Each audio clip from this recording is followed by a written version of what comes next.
My name is Sophia Nelson, and I was 28 when I first walked through the wooden gates of the Harmony Ridge Sanctuary in rural Colorado. The mountains stretched endlessly around us, their peaks cutting sharp lines against a sky that seemed too vast, too empty. I thought the isolation was intentional, a way to disconnect from the chaos of modern life. I didn't understand then that isolation was the point, but not for the reasons they told us. The morning rituals began at 5:30. We gathered in the meditation hall, our bare feet silent on the polished wood floors, and sat in perfect rows facing the sunrise. The silence was supposed to be sacred, but it felt heavy, pressing down on my shoulders like a weight I couldn't name. We weren't allowed to speak until after the purification diet breakfast, herbal tea, raw vegetables, and a single piece of fruit that had to be eaten slowly, mindfully, with gratitude for each bite. I had come to Harmony Ridge after my divorce when my therapist suggested I needed to reconnect with my authentic self. The brochures promised spiritual awakening, emotional healing, and a community of like-minded souls seeking truth. What they delivered was a schedule so rigid that thinking became a luxury I couldn't afford. Wake at 5, meditate until 6:30, breakfast until 7:15, energy alignment sessions until noon, lunch in silence, afternoon workshops on releasing toxic patterns, dinner, evening reflection, sleep by 9. The rules multiplied like weeds. No caffeine. It disrupted our natural energy flow. No processed foods. They clouded our spiritual clarity. No contact with the outside world during our first 90 days. We needed to break free from external influences that kept us trapped in old patterns. No questioning the schedule.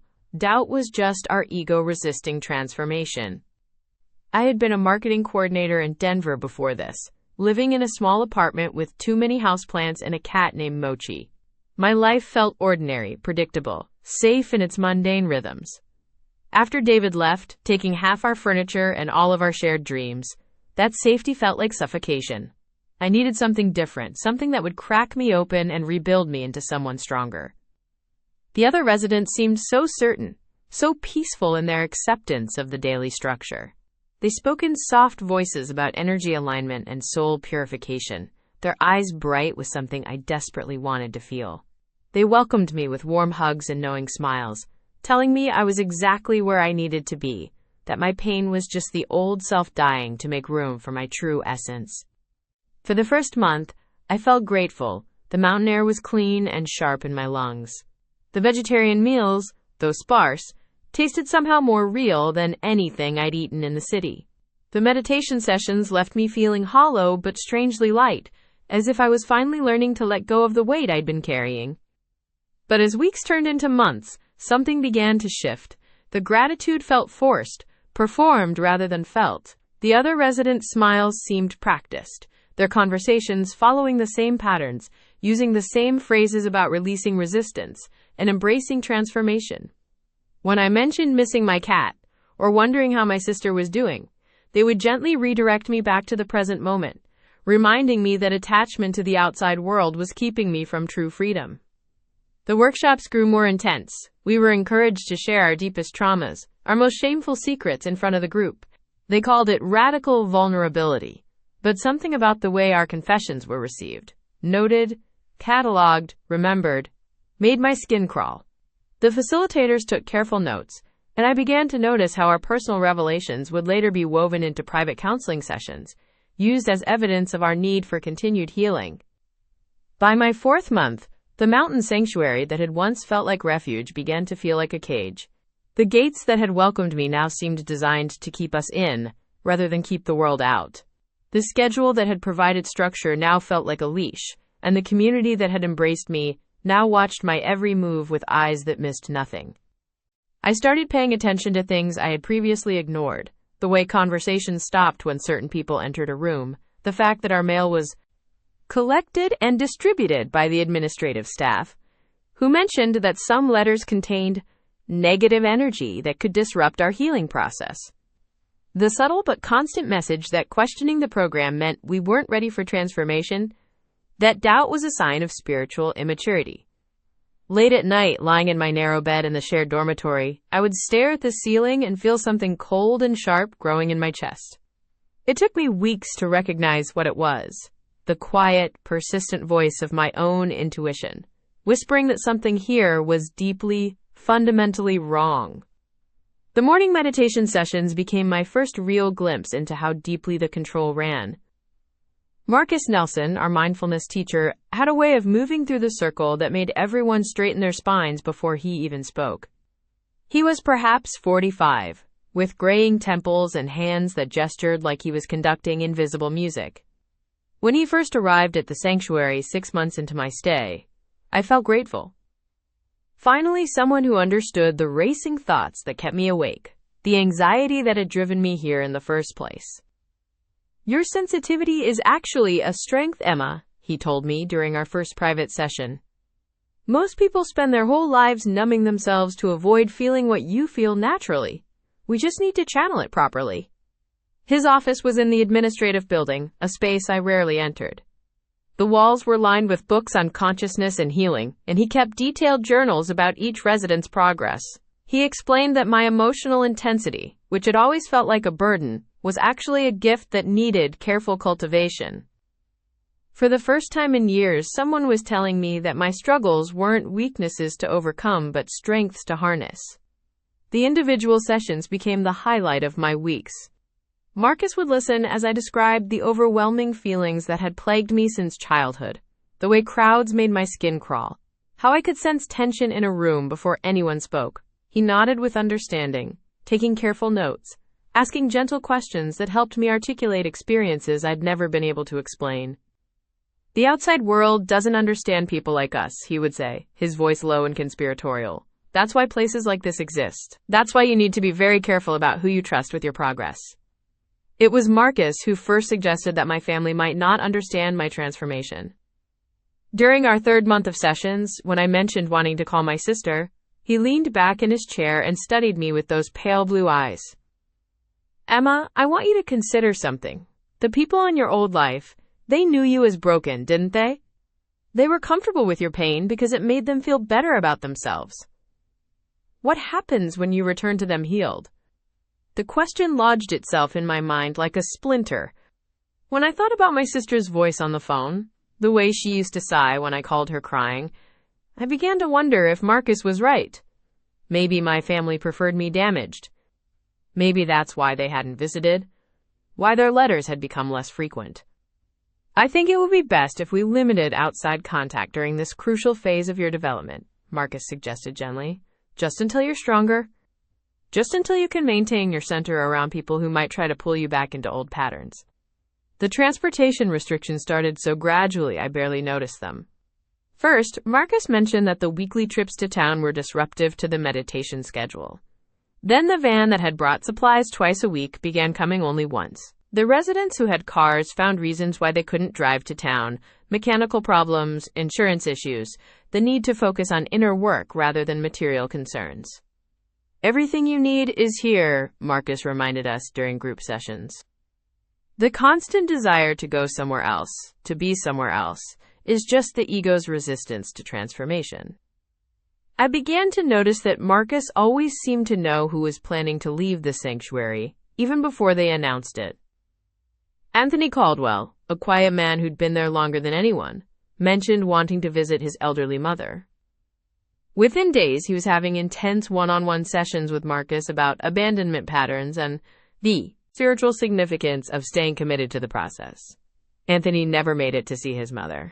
Instead, he began talking about how leaving would be running away from his growth, and how his mother would understand that his healing had to come first. The pattern became clearer as I watched other residents. Sophia Martinez had planned to attend her daughter's graduation, but after several sessions with Marcus, she decided that supporting her daughter meant modeling self-care and commitment to personal transformation. Isabella Wright wanted to visit a doctor about persistent headaches, but Marcus helped her understand that the headaches were resistance leaving her body, and that outside medical intervention would interfere with her natural healing process. I started keeping track of these conversations in the margins of my meditation journal, disguising my observations as spiritual insights. The more I watched, the more I realized that Marcus had an uncanny ability to anticipate and redirect any desire to leave the sanctuary, even temporarily. The breakthrough came during a late-night conversation with Stella Thompson, my bunkmate, who'd been at the sanctuary for over a year. She was packing her few belongings into a small bag, moving with the careful quiet of someone trying not to wake the others. "I'm leaving tomorrow morning," she whispered. "Early, before the meditation session." I sat up in my narrow bed, surprised. Stella had always seemed like one of the most committed residents, someone who spoke fluently about energy alignment and soul purification. "Why?" I whispered back. She paused in her packing, her hands still for a moment. "Because I just realized I haven't made a single decision about my own life in 8 months. Not one. Every choice, every plan, every thought gets filtered through Marcus first." Her words hit me like cold water. I thought about my own recent months, how I'd stopped making plans that extended beyond the daily schedule, how I'd begun asking Marcus's opinion about everything from what books to read to whether I should write letters to my family. "He keeps files," Stella continued, her voice barely audible, "detailed files on all of us, our weaknesses, our fears, our family relationships. He knows exactly what to say to keep us here."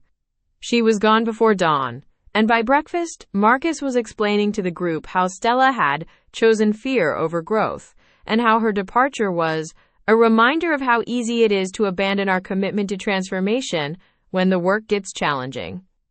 But I had seen something in Stella's eyes that night, not fear, but clarity, the same clarity that was beginning to cut through the fog in my own mind. That afternoon, I volunteered to help with filing in the administrative building. The student coordinator, grateful for the assistance, left me alone with stacks of resident intake forms and progress reports. My hands shook as I found my own file, thick with Marcus's handwritten observations spanning 9 months. Subject shows high susceptibility to authority figures due to childhood trauma, responds well to validation of sensitivity. Family relationships strained, leverage point for isolation. Recommend limiting outside contact during vulnerable integration phase.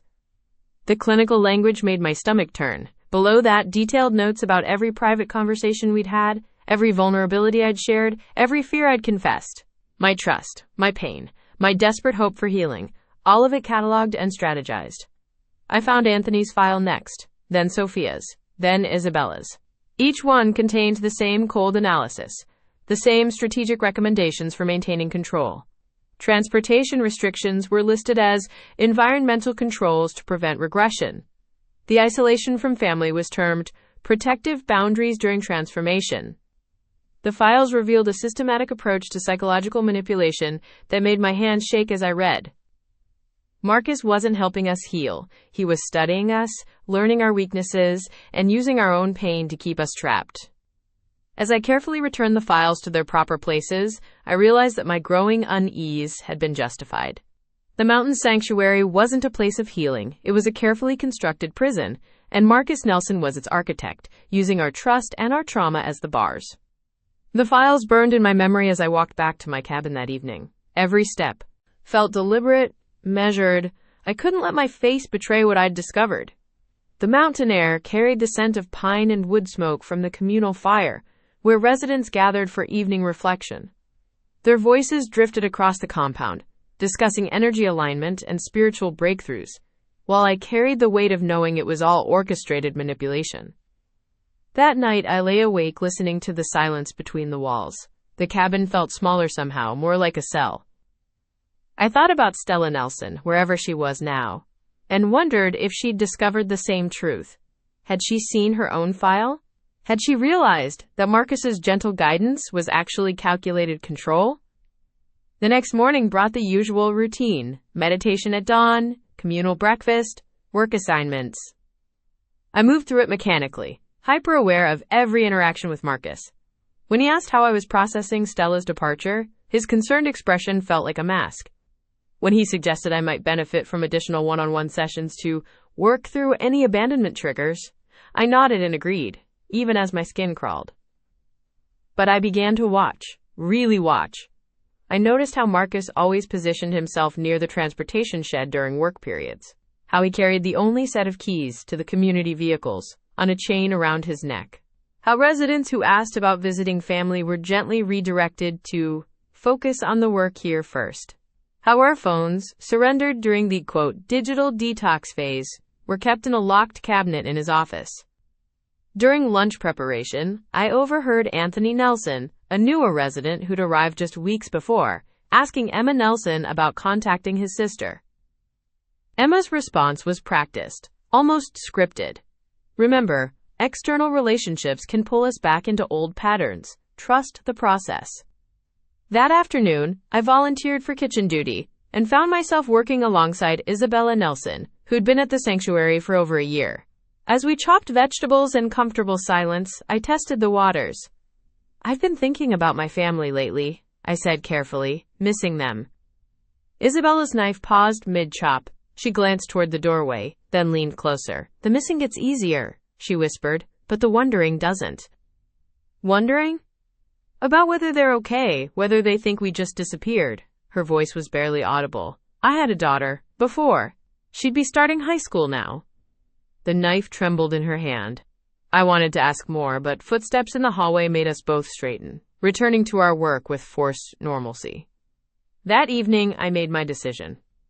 The administrative building was always locked after dinner, but I'd noticed that the window to the filing room didn't quite close properly, a detail I'd filed away without conscious intention. At 2 a.m, when the compound was silent except for the wind through the pines, I slipped out of my cabin. The window opened with minimal effort. Inside, I used my phone's flashlight, keeping it dim and close to the papers. I photographed every page of my file, then Anthony's, Isabella's, and Emma's. The clinical language looked even more sinister in the blue glow of my screen. Isolation protocols, dependency cultivation, resistance indicators. But it was the financial records that made my blood run cold. Each resident's file contained detailed documentation of assets surrendered to the community. Bank account transfers, property deeds, investment portfolios, all signed over during what Marcus called the liberation from material attachment. The amounts were staggering. Hundreds of thousands of dollars, collectively. Money that funded not just the sanctuary's operations, but Marcus's personal accounts. I found records of residents who'd left or been asked to leave after their financial resources were depleted. Their files were marked integration incomplete or resistant to transformation. Stella's file was there, marked early departure, financial contribution minimal. My hands shook as I photographed everything. The evidence was overwhelming, but I was trapped on a mountain with no transportation, no way to contact the outside world, and surrounded by people who either didn't know the truth or were too psychologically dependent to act on it. As I prepared to leave, I heard voices outside, Marcus and someone else walking past the building. I froze, crouched. Below the window, my heart hammering so loudly I was certain they'd hear it. Their conversation was muffled, but I caught fragments. The new intake from Denver, significant assets, isolation period should be extended. They moved on, but I remained motionless for another 10 minutes before finally climbing back through the window. The walk to my cabin felt endless, every shadow a potential threat, every sound a sign of discovery. The next few days were torture. I maintained my routine, participated in sessions, smiled and nodded at appropriate moments. But inside, I was planning. The phones were locked away, but I'd seen Marcus use a landline in his office. The vehicles were secured, but there had to be a way to get word to the outside world. My opportunity came during a group hiking expedition. Marcus led us up a familiar trail, speaking about connecting with the mountain's energy, while I hung back, claiming a need for slower pace due to altitude adjustment. As the group disappeared around a bend, I spotted something that made my pulse quicken. A small maintenance shed I'd never noticed before, partially hidden by overgrown brush. The shed was unlocked, filled with tools and equipment for trail maintenance. But more importantly, it contained an old emergency radio, the kind used by park services. My hands trembled as I turned it on, adjusting the frequency until I found a clear channel. "This is an emergency," I whispered into the microphone. "I'm at a facility in the mountains west of Boulder, Colorado. People are being held against their will. Financial exploitation. Psychological manipulation. Please, someone needs to investigate." I gave what details I could. The location, Marcus's name, the number of residents. Then I heard voices on the trail above. The group was returning. I switched off the radio and slipped out of the shed, rejoining the trail just as Marcus appeared around the bend. "Feeling better?" he asked, his eyes searching my face. "Much better," I replied, hoping my voice sounded steady. The mountain air really does help with clarity. But that night, as I lay in my narrow bed, I wondered if my message had been received, if anyone would come. If I just signed my own death warrant by speaking out. The waiting was agony, but I wasn't passive. I began leaving subtle signs for any potential investigators. Small disturbances in my cabin that would indicate forced entry, a journal hidden in the woods with coded entries about the sanctuary's true nature, even a message scratched into the bark of a tree near the main trail. 3 days after my radio transmission, everything changed. I was in the garden when I heard the sound of vehicles approaching. Not the sanctuary's familiar van, but multiple engines, official sounding. Through the trees, I glimpsed the distinctive markings of sheriff's department vehicles. Marcus appeared at my side so suddenly I jumped. "Stay calm," he said quietly, his hand gripping my shoulder with surprising force. "Remember, we're a healing community, nothing more." But I could see the panic in his eyes, the way his usual composed demeanor was cracking. As the law enforcement officers approached the main building, I realized that my desperate whisper into an old radio had somehow found its way to the right ears.